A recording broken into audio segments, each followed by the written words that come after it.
nhớ là cho lúc chơi nhung cho tỏ ta nọ sẽ mất ở nè gì nọ chỉ luôn bề khu thì ở nè gì liền năng nọ cái thứ gì vừa là uốn năng cho tỏ ta nọ chỉ cái cũng mấy tuần xài cái sẽ mất tí luôn bề hồ máy tông mà từ tôi yếm liền năng tại nọ mà có giấy tuần năng nhá cỡ thế chú chỉ khởi công cho nhiều chia cho cái rễ thế nọ nữa thế thì nhà cỡ thế chú chỉ khởi công đa cần cầu li ở đó nè chỉ nó lúc năng bờ cu chúng mua nhiều mua chia ở trong cái gió nhẹ cần cầu cứ nó cứ hậu ý xong là chỉ tao nó tao hậu đi rồi này tụi em liên năng là tê đa mà yên trò cỡ non cỡ hậu ở trong cái những cứ chỉ công trong cái tụ khăn整个有tên tàu một lịch trả là trong đi nhưng chỉ tao nó tao hậu lên ta thế rồi này năng dễ ra năng tên năng thấy những chuyện nhỏ này chỉ nó kia thằng cái tuần xài máy tông từ lo là một tiền luồng câu lỡ cha giờ chỉ chỉ mua ít tụ luộc và từ tụ một thả tuần xài máy tông thêm một vúa tuần xài máy tông nó mua là bọn nhẹ đi vì tên này rơi ra lấy những bao hạt tiền ở này gì liền năng tận nó mà gió này gì cuộc mong chớ tên nhà chủ chỉ khởi công đa đi nó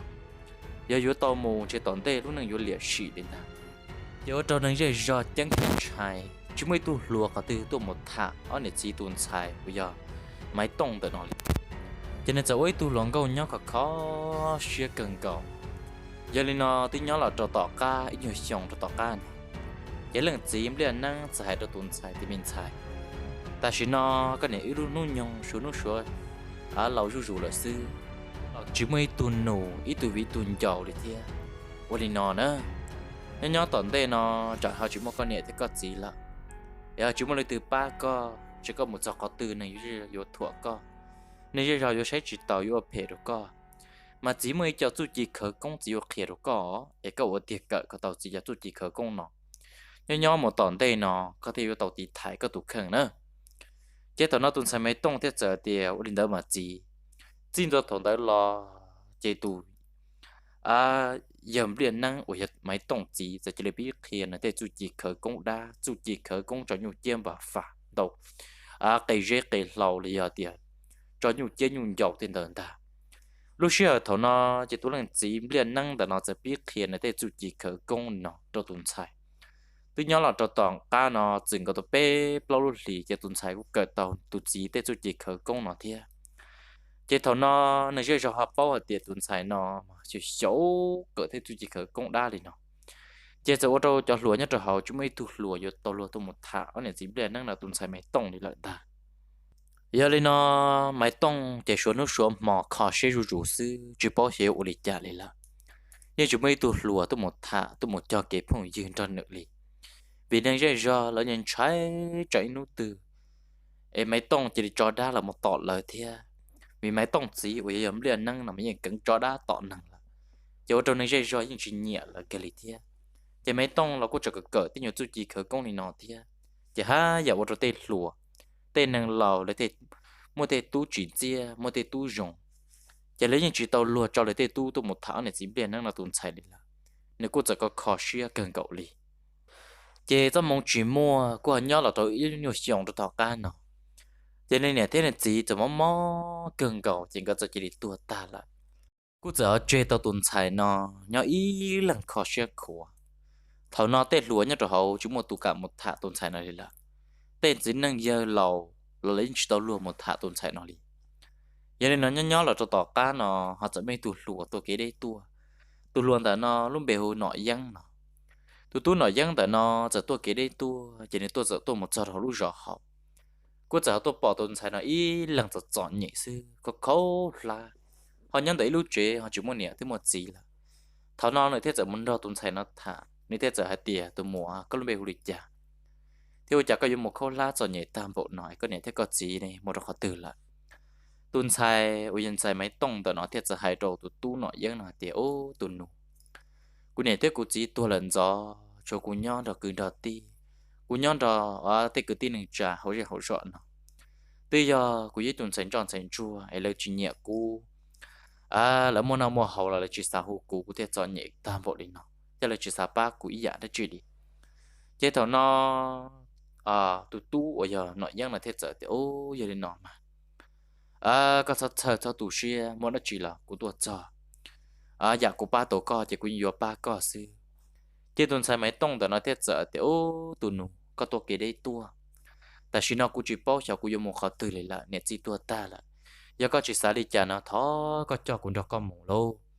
giờ có cho cũng muốn cho con mù ấy có dù cho cũng muốn nhóc cái gì cả chả có dù cho cũng muốn ok đi chả là cái liệt chúa có bố cũng muốn cho con nho sư thằng nào tụi tu nói dân tại nó xa xa ô đi chả rồi dù cũng giờ này chọn nhị thia tuần sai tại nó là cũng chỉ muốn niệm một gì thế rồi giờ chỉ xong cái trong cái cọ thia cho nên là cũng mới chọn trai cho nên cái rồi bao thế cho nên giờ hai ta tuần sai mấy tông hay thì uli nó nữa nhớ rồi mà nó có những chúng ba cái thì không có được cháu á người ta kỳ sơn giáo sư chỉ sợ tin giáo của tôi tỏ có ưu múa cho nên nó tuần sai nó chỉ đến ba để cho không thia nhớ rồi mòn tờ chỉ có cô giờ bị mò thì rồi giờ có càng tuần tờ chỉ tụi tôi nói rằng nó chỉ thấy cho tuần sai mấy tông tờ nó có thể tờ họ lúc rõ mong họ muốn là bây giờ ta kỳ sơn giáo sư cho nên rõ nhất là họ nó chỉ để sai chỉ bỏ tuần sai này là chỉ là sao thì theo tuần sai nó kia là gì thế chỉ là chỉ cá liệt đến ta là tụi tôi nói rằng tại nó chỉ đi cho tuần sai mấy tông nó là một trò này nhỏ là một trò này uốn nang là một nửa bọn nè lên nữa ta lúc xưa tụi nó nè bỏ thế gì giờ là cũng là lâu hàng lợi thế thảo số tuần sai mấy tông nó là một trò lớn nhỏ nó cũng chơi cho rộng chơi hay lù rộng thếแต่ชีวิตเนี่ยจะเจอแต่จุจิเขาคงได้เลยเนาะเจ้าจะเจอว่าตอนหนึ่งยัยตัวหนึ่งเชื่อลูที่ยัยตัวหนึ่งจิ้มลงเลยตัวหายเลยตาที่นี่ยักกูยัยตัวหนึ่งเชื่อกูเกินเก่าเลยnếu như chuyện xa còn lên từ hai đầu xuyên nữa nên ta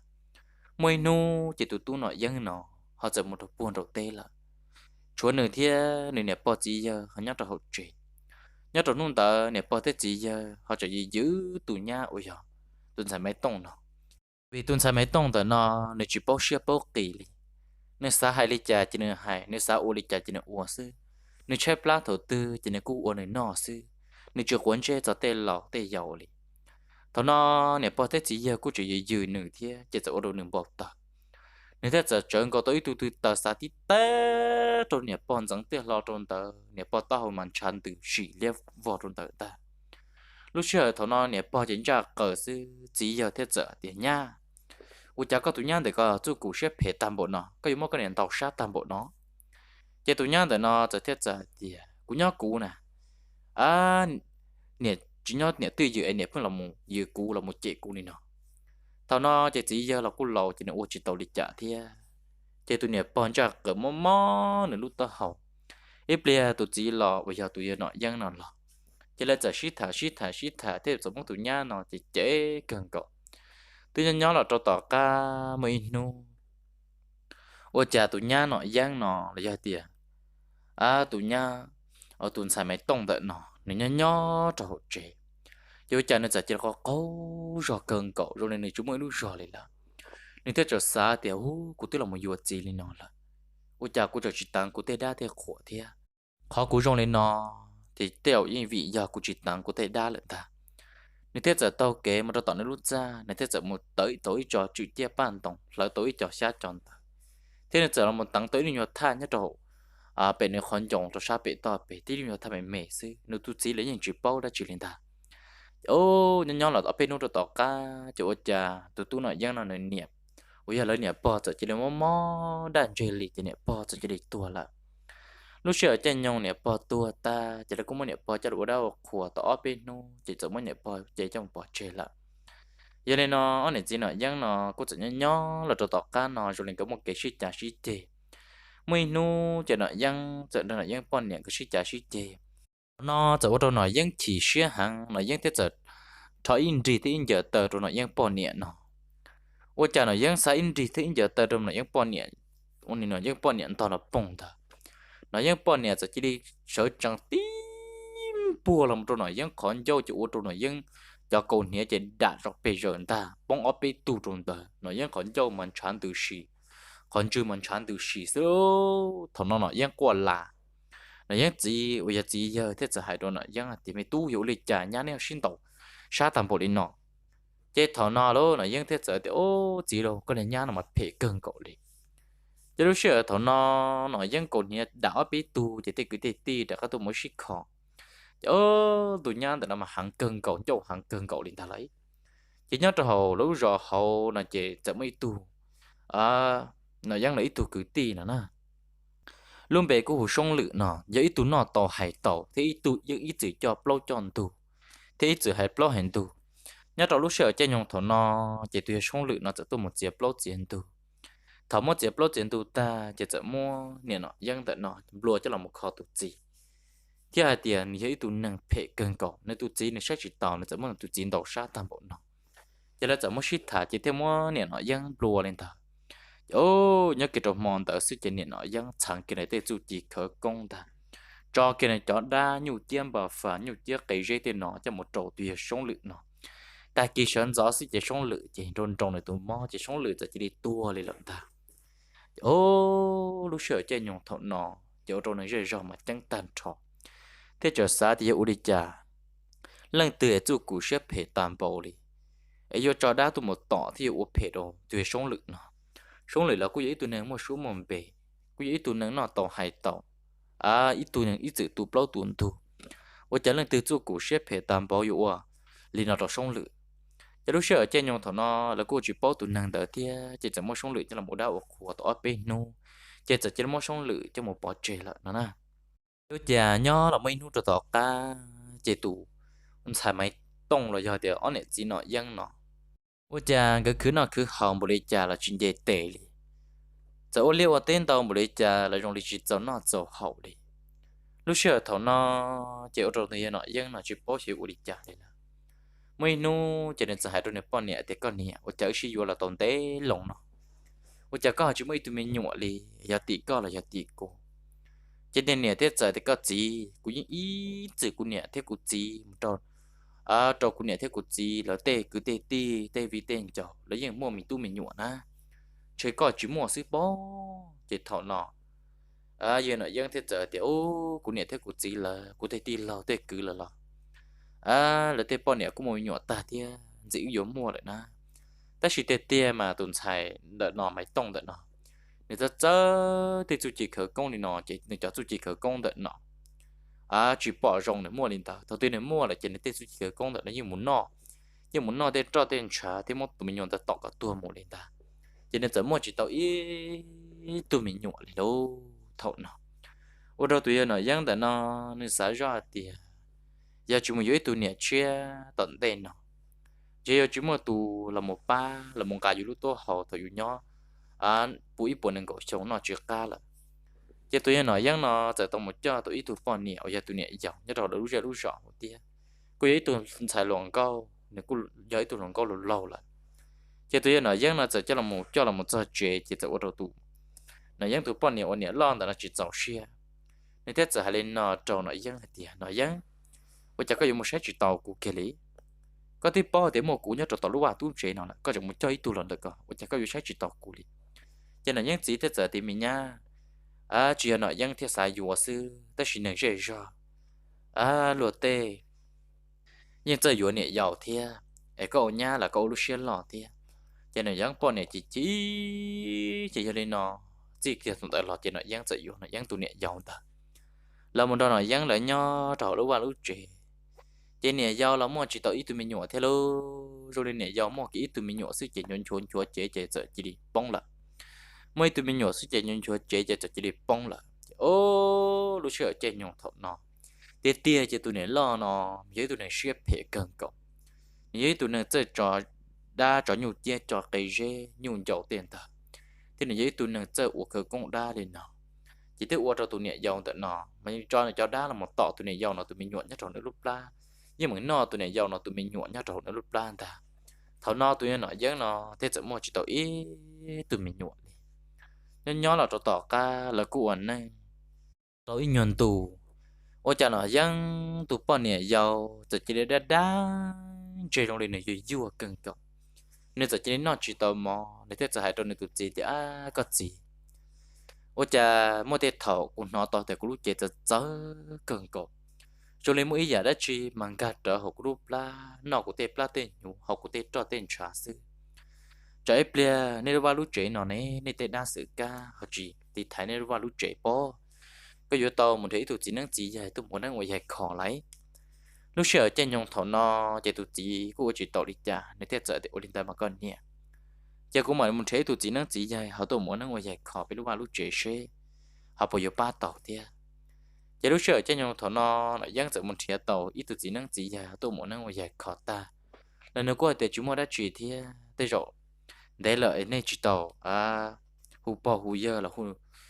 tên này tên gì là muốn nói một hậu anh chơi là uli nó rồi dùng sư giờ là cô khó thế tên nó ta là ôi chả từ nhà giàu tại nó chỉ đàn chơi lý nhưng chỉ dùng lý chính nó là tàu ít lúc thì cho tàu ta sư chỉ tụi nhà giàu đã chỉ tiền sợ chỉ tua lại nữa nè lúc trước thầu nó dân tụi bọn nhiều dân tụi nhà giàu nó tua lại mà tụi nó dân nó dân khu xì cần cầu tới sự chỉ tàu lý trả là tôi chỉ tua là tua lại chỉ là mua đào khổ sư thằng nó dân luôn nè chỉ chỉ được cô tí luôn nè chọn nhẹ có câu la là sư thia chỗ nào dân gì cho chỗ nào dân thia nào dân tụi bọn nhiều cho tụi nhà lon ta là sư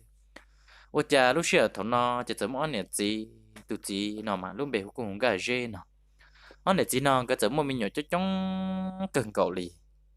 người cha mình tụi mình nhỏ chỉ cứ dàn thắt chặt một đồ xa dị lăng địa người ít khi youtube sư chế tụi nè ôi giờ tụi nè nó dân tại nó sẽ hay đồ nó dân thì có gì chúng mình tụi mình nhỏ để chỉ một thọ này chính là gen trả một yuan cái tụi mình nhỏ cho là tù sư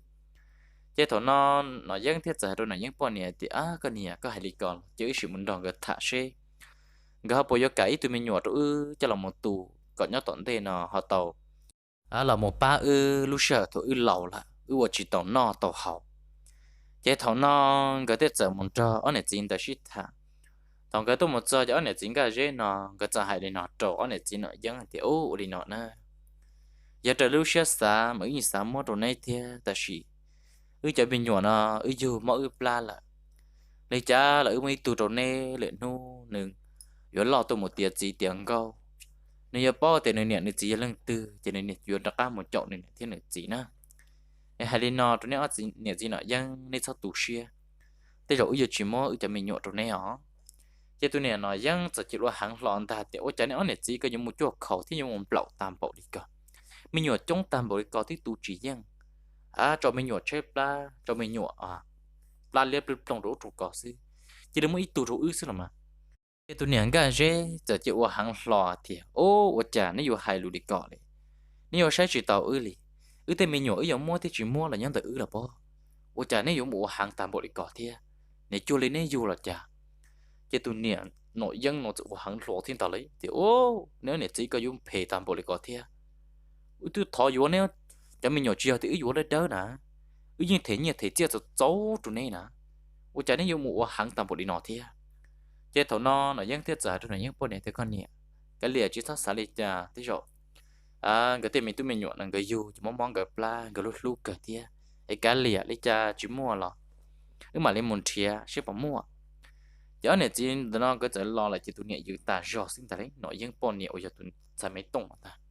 anh này cho tỏ nó hàng cân cao đấy dù bỏ xí xí ta thì nhớ cái tròn nung tờ xí chả cái đó là một chân tuổi tỏ trẻ xí chè tụi nhẹ nội dung ta nó chẳng người ta chú chỉ khởi công là chỉ hô là một tỏ này chính cái dễ cho mình nhọ luôn tụi nên giờ tụi giàu chạp là chỉ nó mò pla chỉ một đun chia chỉ tụi giờ đó giờ chỉ nên trồng nên pla multiplier sự chịu chả sự chỉ chịu bà sự chỉ tua tí tu rong nhung là sự anh này chính cái gì nó qua chỉ bảo lý trả lý chỉ sự chỉ mua tụi mình tuôn ta chỉ là mua đào của tụi in nung ta chỉ sự chỉ mua bỏ chơi là ôi cha nhỏ không mua tụi mình tuôn để bỏ chơi kia sự chịu chả tuôn xài dầu kiên ta sự chỉ mua plan thận thả chỉ mua đa chủ thì qua tần thọ tuổi tệ cho lấy ít tuần bùa thôi có mua tuổi chỉ tua là do tôi chỉ tôi hóa chẳng bị bộ bông tận ta tiếp lên chuyện đó sư chỉ tuần sai vô dòng ta cho chỉ để tua kia là thế anh này chính cái gen nó chỉ để qua tên thọ thế một thọ nên gen rõ sợ được tôi ba sai dụ lịch trả nó thọ lấy tôi cho chỉ nên nâng tí tua là chỉ bao giờ ba lịch trả là thế lúc xưa thọ nó nên gen rõ thế giải đường cởi thì trả nên hỏng phá trâu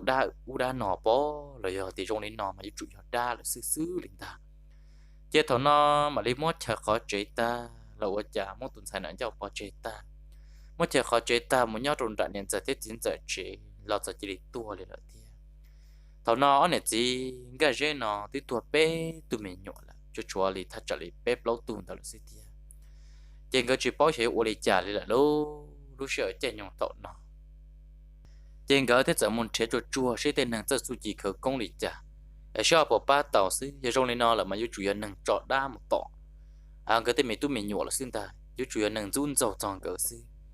cái ta chỉ nên chế cho mấy tuổi giờ rồi lâu hàng là nếu giờ chỉ để tôm một sai thì ôi chà thằng nào này tôm một sao thì thế giờ thì ô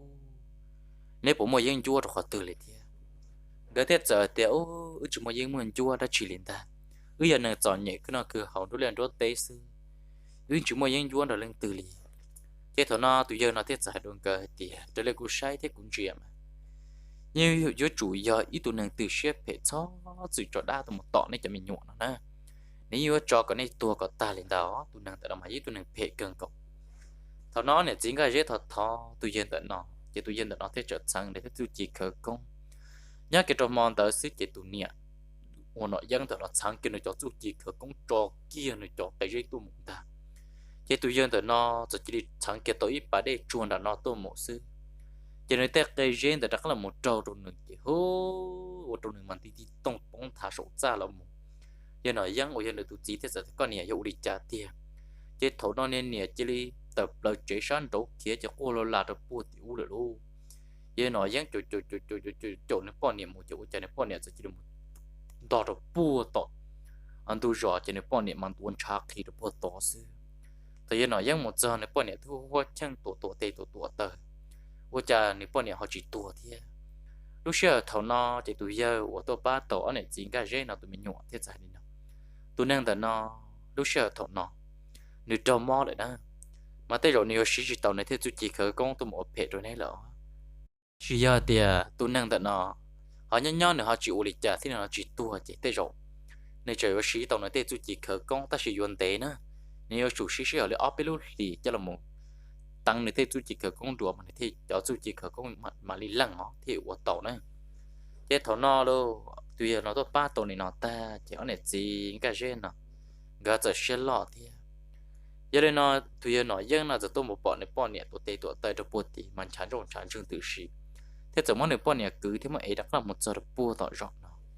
thế thì nhỏ là tỏ bên nó rồi tỏ ta cháu này chính cái gen tận nó giờ chỉ đi chỉ mua lo một tua trong cái cho mình tụi mình nhụa lại thế hơn là tụi này nó dân nó chỉ là giờ bùa tỏ bé lo nó rồi sổ lút ra mà sao cường cộng chua lì này vô tua lên ta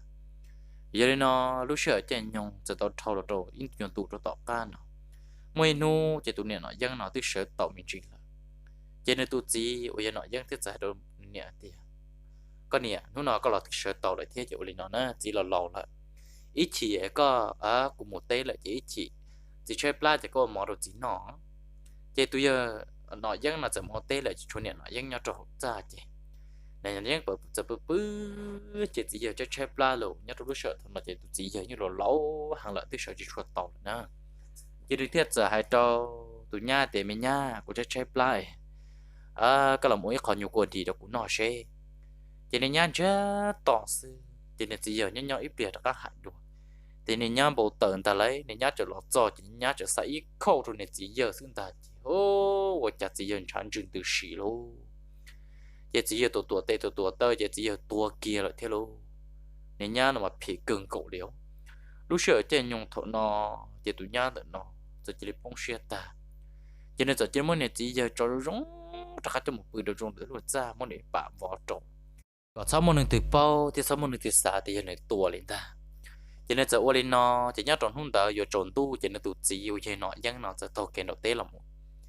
chế tàu tôi giờ nói rằng nó tàu kia là một giờ cho nên trận nông này bọn này thế con nè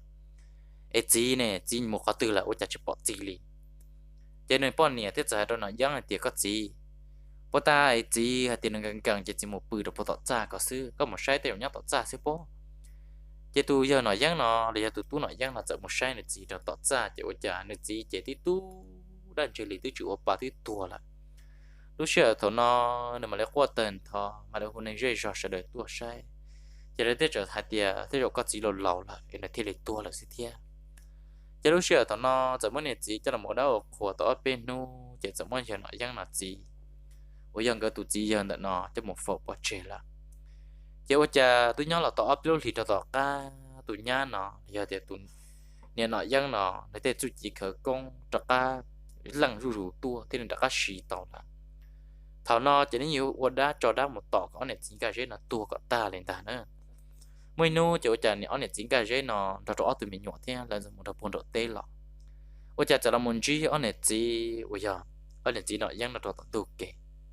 ủa cha này chỉ nó dân là nó mà cái xí chế ta cho tụi kể tụi một trong những cái mà chỉ xí hậu lên ta trên cái tụi một thầu bờ là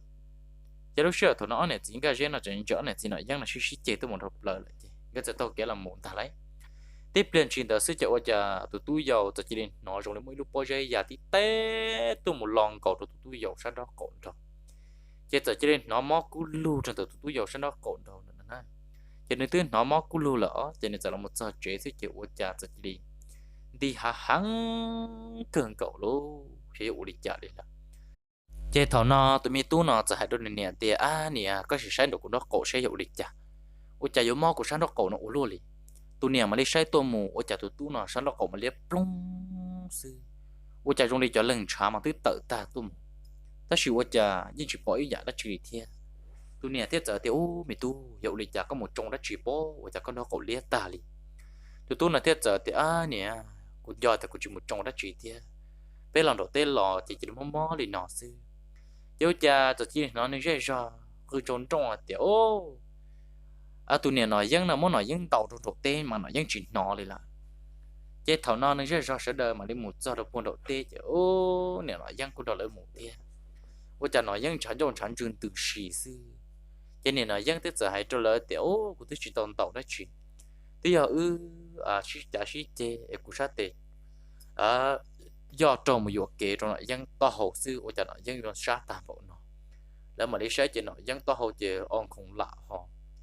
nó ยัง 产就产出点 từ 时生的好的 nó ยัง 帮助点 từ organ 产列动了某天 nó ยัง sao thì nó ยัง chỉ đi dùng để tụi mình vượt đi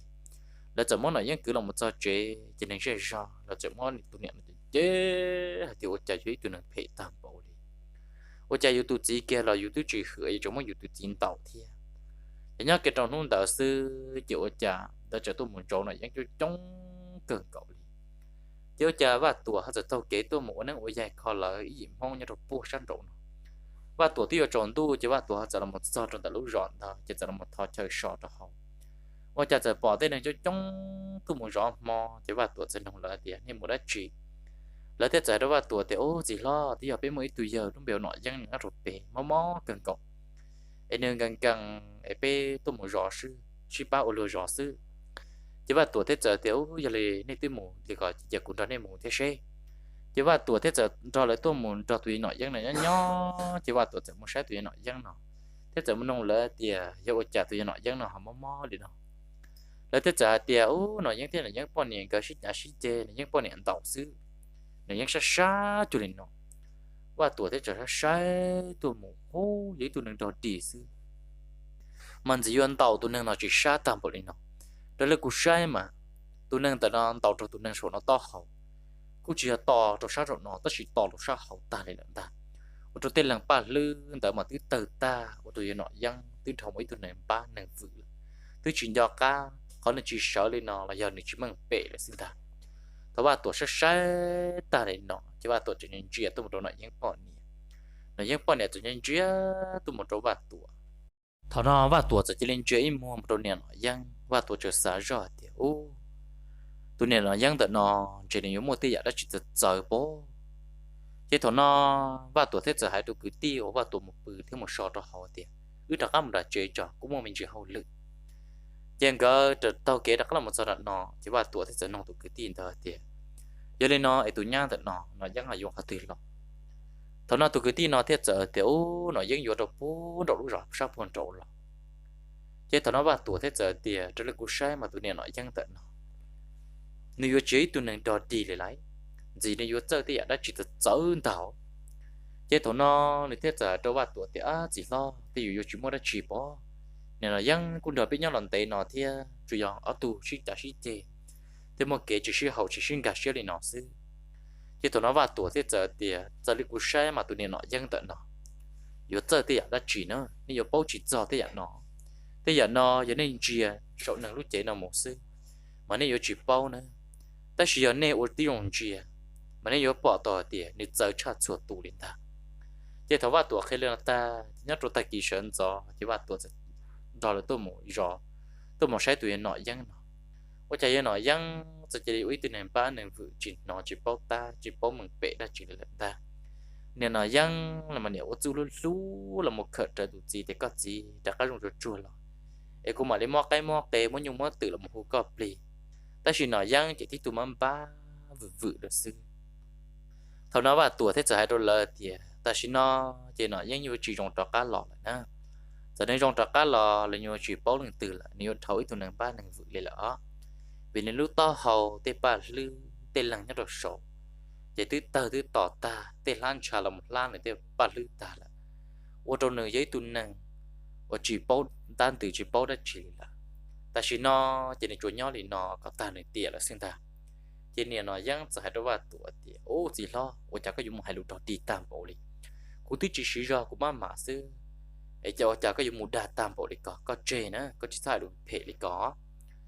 chỉ thằng nó vào tuổi thế sẽ đâu nên nó giang tiệt giờ thì có xí ra ta giờ thì có má tam bộ đi có sư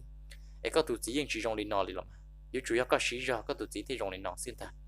nên nói rằng tại ôi họ mua đúng gì tụi một đôi vạt tuổi thì giờ hai cái đôi vạt tuổi thì có tụi nâng tại có chỉ bỏ khẩu chân có nhớ tuy chữ nè có tụi nhân nâng lòng tại có tuy chữ nhớ họ biết đúng rõ nó sao có giờ nâng thầu kế sư có tàu rùi nhớ chỉ nhớ tuy chữ nè chỉ vạt tuổi sẽ tụi một niệm nói rằng vạt tuổi thế giờ tàu kế tàu lúc trẻ họ đã khá là một tôi chả vạt tuổi tàu kế là một giờ nạn to tôi chả dần họ này chính cái giết nhớ trốn trả tụi bọn niệm mà quan trọng cởi trốn trả sự thi và tuổi thì tàu kế trong một trận đảo này chính là dễ nó ô giờ tụi này móp lá trở bỏ trở nó lá chứ tụi nó và tuổi thì hai đó này chính là dễ thì hiệu lý giả các bọn này dùng một bỏ trở lá thì có sư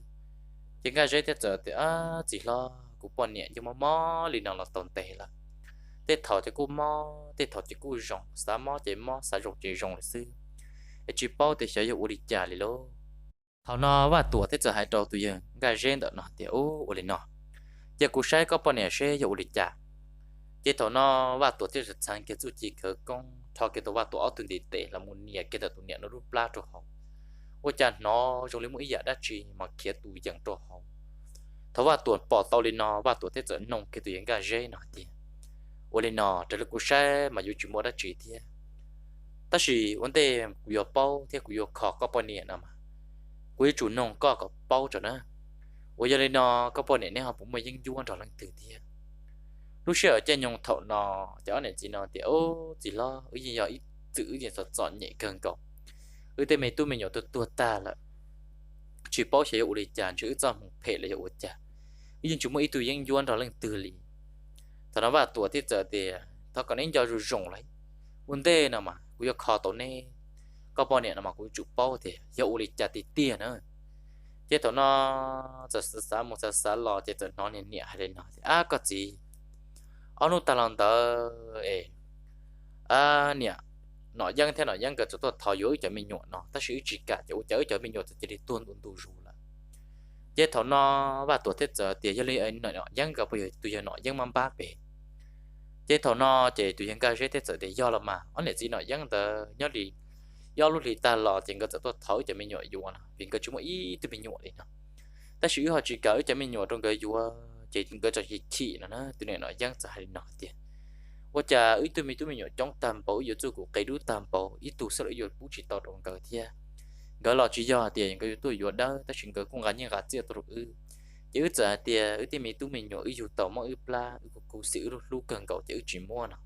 chẳng có chỉ cho nên nhẹ chỉ chẳng có sự tao kém thế tụi nó vào tuổi thế giờ thì giờ lên nó là mà thế rồi tụi này nói rằng là chủ giờ thì đã chỉ được dỡ lợn ta